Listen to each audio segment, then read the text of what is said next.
অবদানের জন্য যে সকল শহীদ হয়েছে তাদেরকে তাদের প্রতি শ্রদ্ধা জানাচ্ছি, তাদের আত্মার মাগফিরাত কামনা করছি।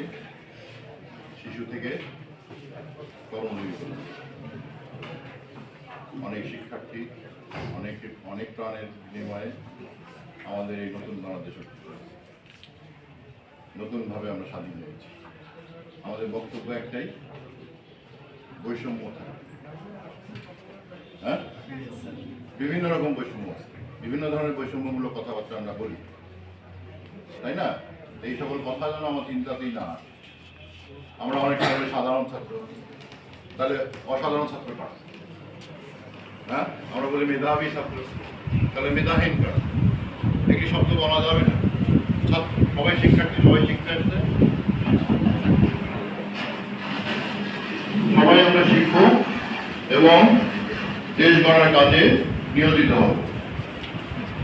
তোমার সিঙ্গাপুরে পরীক্ষা হয় না,